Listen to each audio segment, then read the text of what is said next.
Sige na, kumain ka na. Kausapin ko lang si Dennis. Sige.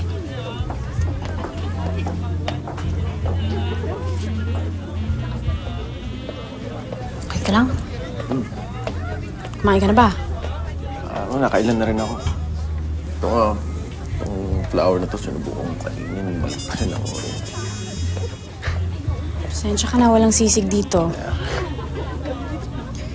Halika doon tayo. Pakilala kita sa mga pinsan ko. Hindi na, love. Ito na lang. Okay lang. Sige, doon muna ako, ha? Okay ka lang dito.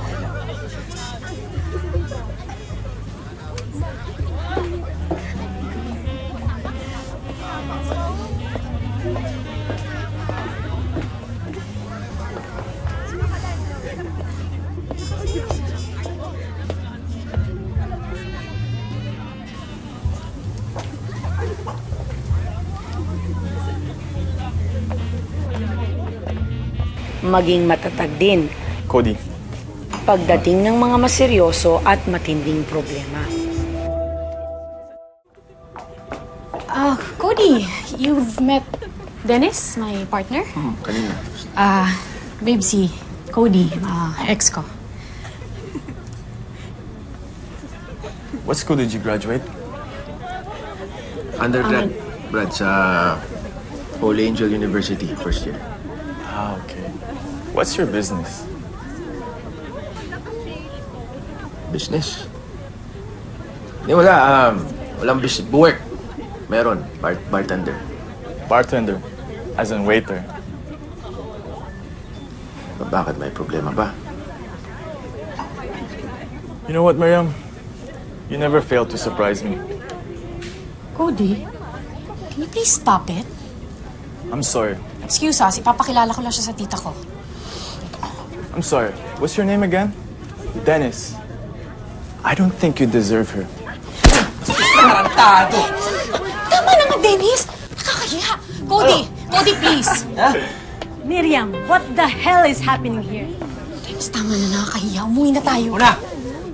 Nakakahiya eh. Nakakahiya sa inyong lahat. Baka mamaya, ayaw nyo na ako maging parte ng pamilyang to, no? How dare you ruin our family's affair? Mabuti pa, sa inyo na yung pinagmamayabang yung kayamanan ninyo. Ilaga ninyo, pakuluan ninyo, isaksak nyo sa mga baga nyo. Mga mata pobre. Dennis! Huwag siyang sundan.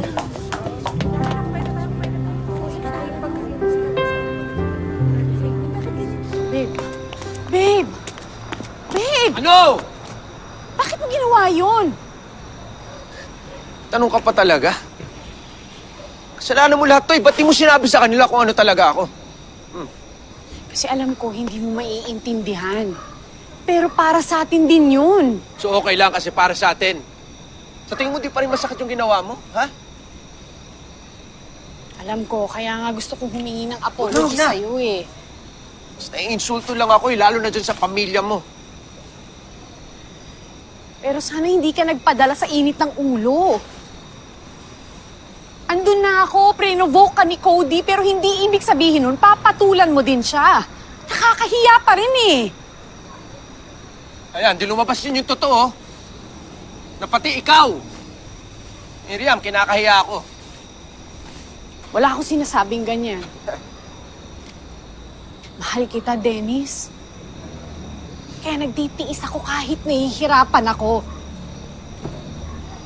Kahit minsan hindi ko na nga alam kung ano ba dapat ang itawag sa relasyon na to eh. Pero mahal kita. Alam mo, nung araw na sinabi mo sa akin na pakakasalan mo ko, hindi mo lang alam kung gaano ako kasaya nun. Sabi mo sa akin, bigyan kita ng ilang taon. Kasi mag-iipon ka. Pumayag ako. Pero ilang taon nang nakakalipas, wala pa rin nangyayari, Dennis. Dennis, gusto ko nang magpakasal.